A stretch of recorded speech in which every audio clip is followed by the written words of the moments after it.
Graça e paz, meus irmãos, bom dia. Que Jesus Cristo encha o coração de vocês nesse dia em especial, né? O dia que nós trazemos a nossa memória, o mundo inteiro, né? Para refletir a respeito do sacrifício de Jesus na cruz. Mas uma pergunta ficou ecoando no meu coração há alguns dias. Vocês estão já vendo aí na tela o esboço da mensagem. Mas eu fico pensando a respeito disso, né? Quem é Jesus para vocês? Quem é Jesus para nós? Um líder, um profeta ou até mesmo Deus vivo que veio nos resgatar? Então hoje o tema principal da nossa mensagem é para que nós possamos ver que Jesus Cristo, ele é Deus e é a chave para a nossa salvação, para o nosso perdão e a nossa esperança.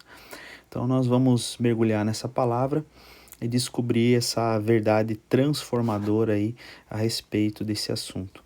Então, a primeira afirmação que eu preciso ser enfático, né? Jesus é Deus. Ele é Deus. Ele é 100% Deus, 100% homem. Então, nós temos que ter isso no nosso coração. Aqui, a palavra no princípio, ela reflete algo muito interessante lá no Antigo Testamento. Até deixei separado aqui, né? No princípio, Deus criou os céus e a terra. Gênesis capítulo 1, versículo 1. Então, Gênesis capítulo 1, versículo 1 faz uma boa reflexão a respeito daquilo que está registrado aqui. Princípio. Bará. No princípio, ele era verbo a palavra, a execução, a ação, ele era Deus. Ele não se tornou Deus, ele era Deus. Então o verbo é eterno, atemporal, ele se fez carne, então ele habitou e veio habitar entre nós. João capítulo 10, versículo 30, fala a respeito daquilo que nós chamamos do princípio da Trindade, né? O princípio da Trindade é a compreensão teológica da essência daquilo que Deus, Pai, eles são, né? Então, quando nós aí percebemos a respeito disso, João 10, 30, eu e o Pai somos um. Como que eu e o Pai somos um? Vamos tentar aqui fazer um desenho, né? Um desenho de... nada a ver, né? Isso aqui é gelo. Isso aqui é um copo de água. Isso aqui é uma chaleira.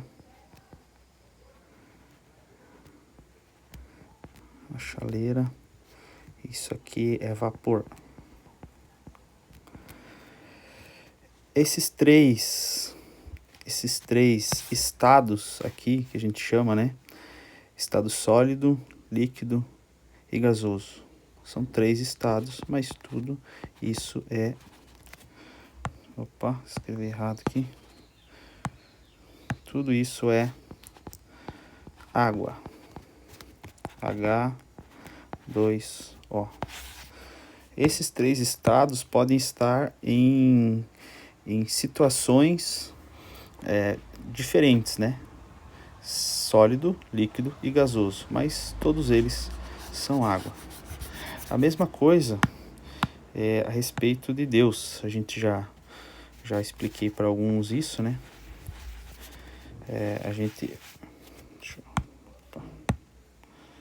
Vai ser difícil conseguir desenhar aqui, mas eu vou tentar. Ficou errado de novo, desculpa. Mais uma vez, eu devia ter deixado um quadro pronto. Esses 3 círculos representam cada face de Deus. A face Pai, a face Filho e a face Espírito Santo. Essas 3 faces representam aquilo que no centro no centro de tudo isso a gente chama da absoluta unicidade, né? Deus é um só, então cada face deles se apresenta uma ligação, né? Ligação entre o Pai, o Filho e o Espírito Santo. Cada um tem a sua atuação, né? O Pai tem a sua atuação, o Filho e o Espírito Santo, cada um tem a sua atuação. Mas na essência, no centro aqui, né? Até vou mudar de cor aqui para destacar para vocês. No centro, essencialmente, todos eles têm a mesma essência. Então é isso que a gente chama de trindade. Mas todos eles são Deus. Deus não é um nome. Deus é aquilo que a gente caracteriza, uma entidade poderosa, né? Mas na Bíblia, Deus não tem um nome relativo, eu já expliquei isso também. Ele se define como eu sou. Se revela como eu sou em Êxodo capítulo 3 para Moisés, mas em outras partes da Bíblia se revela como Pai. E assim revela o Filho, não sendo a mesma questão que nós, né? Mas que tem que descender de alguém, como se Deus, o Pai, tivesse gerado o Filho, né? Não é nessa circunstância, né? Mas é a função de cada um. O Pai, o Filho e o Espírito Santo. Os três, o Pai, o Filho e o Espírito Santo são Deus. Os três são Deus. Não é esse é Deus, esse é um Deus menor e esse é um Deus menor ainda. Não é uma sequência, né? Essa sequência, ela não existe. Os três são Deus. E quando Jesus, aqui Jesus falando, né? Jesus falando aqui em João 10, 30, Jesus fala, eu e o Pai somos um. Então, aqui revela a sua unidade. Essa unidade divina que nós compreendemos, né? Colossenses capítulo 2, versículo 9, fala que nele habita toda a plenitude da divindade. É como se fosse uma barragem, né? Uma barragem que realmente contém aquilo que Jesus em carne e osso veio, mas ele não conseguiu ou não quis utilizar, né, a sua divindade, mas ele era 100% Deus, com todo poder e glória. Então aqui só há um Deus verdadeiro que pode nos salvar completamente. E esse Deus verdadeiro se chama Jesus. Passamos desse ponto. Se Jesus não fosse Deus, uma implicação, né? O que nos aconteceria? O sacrifício de Jesus, ele seria insuficiente. Esse é o primeiro ponto. O sacrifício humano, ele não pagaria a dívida infinita do pecado. Então, só Deus pode oferecer um sacrifício completo. Hebreus capítulo 9, versículo 16, fala a respeito disso. Antes, o ser humano oferecia sacrifícios de animais. E hoje, Jesus, o Cordeiro vivo, ofereceu o seu sangue, a sua vida como sacrifício completo por cada um de nós. Então nós temos aí Jesus Cristo como sendo um sacrifício completo, né? Quanto mais o sangue de Cristo, que pelo Espírito Eterno se ofereceu a si mesmo, imaculado a Deus, purificará a vossa consciência das obras mortas para servirdes ao Deus vivo. Por isso, é mediador de um novo testamento, para que, intervindo a morte para a remissão das transgressões que havia debaixo do primeiro testamento, os chamados recebam a promessa da herança eterna. Porque onde é testamento, necessário é que intervenha a morte desse testador. Então, Jesus, aqui fala sobre versículo 12, nem por sangue de bodes e bezerros, mas pelo seu próprio sangue entrou uma vez no santuário, havendo efetuado uma eterna redenção, que eu não consigo sublinhar, mas você consegue ver aí, uma eterna redenção, né? Então Jesus, ele veio cumprir essa eterna redenção em nosso lugar, tá aqui bem no versículo 12 no final aí. Eu não consigo sublinhar, mas eu acredito que você possa entender, eterna redenção.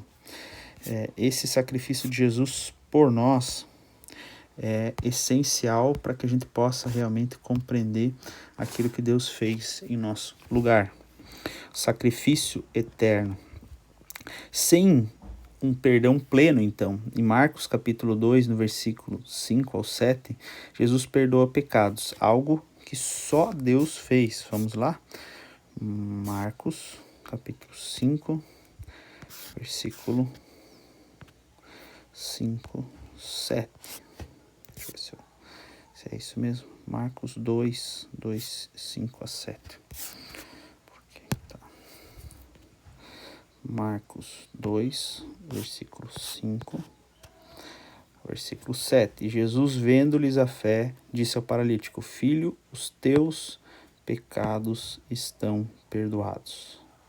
Estavam ali assentados alguns dos escribas que razoavam em seu coração, dizendo: Por que diz este assim blasfêmias? Quem pode perdoar pecados senão Deus? Então Jesus Cristo estava tendo um atributo que só pertencia a Deus, provando mais uma vez que Jesus era Deus. Só Deus faz isso. Sem divindade não há redenção. Sem vitória sobre a morte. João capítulo 11, versículo 25, Jesus disse: Eu sou a ressurreição e a vida. Apenas Deus derrota a morte. Sem isso, a nossa esperança também continua sendo vazia. Então, a divindade de Jesus, ela é base, é algo basilar para a nossa fé.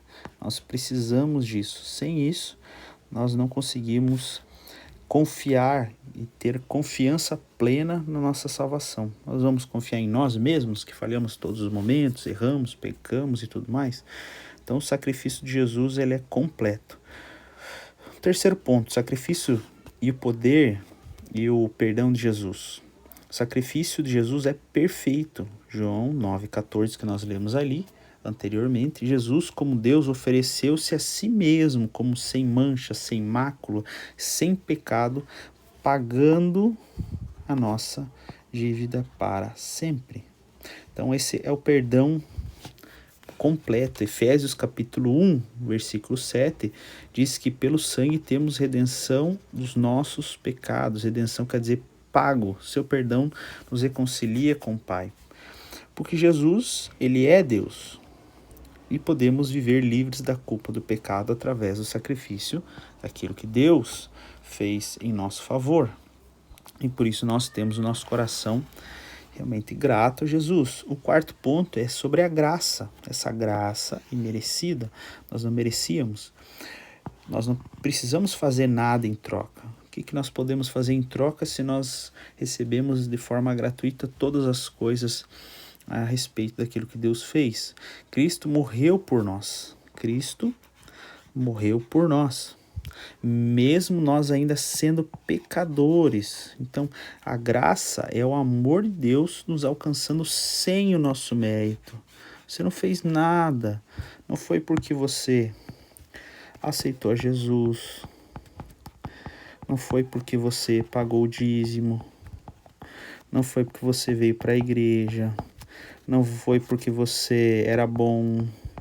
Não foi porque você merecia. Não foi porque a sua família tinha um sobrenome. Não foi por nada disso. Nenhuma dessas questões realmente importava. O que importou realmente foi o que está escrito aqui. Sem o mérito nosso. Nenhum mérito nosso. Eu coloquei uma ilustração aqui, mas eu estava pensando em algo mais interessante para compartilhar com vocês. No Brasil a gente tem o SUS, né? Mas lá nos Estados Unidos o SUS não existe. Lá não existe Sistema Único de Saúde, né? Lá ou você tem plano de saúde, que às vezes é até um pouco caro, ou você tem dinheiro. Só que vamos imaginar que você estava andando pela rua lá nos Estados Unidos e alguém te atropelou. Aí eles chamam a emergência. Lá é o... Não lembro qual que é o número, enfim. Mas eles chamam a emergência, você vai para o hospital. Lá no hospital você já está desacordado, eles tratam você e tudo mais. E 6 meses depois do acontecido, chega para você, 6 meses, chega para você uma conta na sua residência nos Estados Unidos. Geralmente essa conta ela é dividida em 3 contas. Primeira conta, hospital. Segunda conta, médico. Terceira conta é medicamentos. Como todo mundo sabe, aqui no Brasil, o médico ele custa ali seus 3 mil, um acompanhamento médico, né, no hospital. Já que você fraturou, teve que passar por uma cirurgia, um hospital, custa seus 6 mil. E os medicamentos vão botar 2 mil reais, ou 2 mil dólares, como quer que seja. Só que essa conta aqui, você chega lá na sua casa, essa conta que você fica preocupado, ela vem riscada e ela está escrito paga. Você não fez absolutamente nada para merecer que essa conta foi paga. Você simplesmente recebeu ela quitada na sua casa. Aí você vai atrás desse benfeitor. Esse benfeitor se chama Jesus. Jesus foi o benfeitor que pagou a conta do seu hospital. Você estava pobre, quebrado, sujo, sem dinheiro para pagar a conta. Lembra da parábola do bom samaritano? Jesus é esse bom samaritano. Então ele nos traz essa salvação imerecida, porque ele decidiu nos amar. Jesus como eu sou. A revelação da palavra no nome de Deus, ela está em Êxodo capítulo 14, quando Deus diz que eu sou o que sou, ou Asher, Yehye, Asher, Yehye. E João 8,58, olha que interessante. João 8,58, Jesus proclama: antes que Abraão existisse, eu sou. Jesus, ele declara aqui, nesse texto, para quem diz que Jesus nunca disse que ele era Deus, está equivocado um pouco, que não tem só isso, eu já mostrei outros, mas aqui ele claramente, assim, escancaradamente, ele declara que ele é Deus. E ele é o mesmo Deus eterno que se revelou a Moisés. Então, como o eu sou lá no Antigo Testamento, Jesus também é o eu sou no Novo Testamento para redimir e nos guiar. Então você tem que adorar a Jesus como você adora a Deus, da mesma forma. Ou no caso, para a gente entender aí que fica meio difícil, você tem que adorar o Pai da mesma forma que você adora o Filho. Mas não é só nem o Pai, nem só o Filho, mas o Espírito. Espírito. Desculpa. Espírito Santo. Fica mais fácil assim. Espírito Santo. Então você tem que adorar esses três da mesma forma. Claro que cada um tem a sua função. Sim, cada um tem a sua função. Mas hoje a gente está vendo que a função de Jesus é ser o sacrifício que nos salva, o perdão que nos liberta e a graça que nos alcança. Ele é o eu sou. Ele é o eu sou quando nós precisamos, no meio dos nossos pecados, quando nós estamos como filhos desgarrados da graça, do amor e do perdão de Deus. Então ele é suficiente para pagar os nossos pecados, pois foi ele que morreu na cruz do Calvário em nosso lugar. Então que você possa declarar que ele é o seu Deus, e o seu Salvador. Deus abençoe.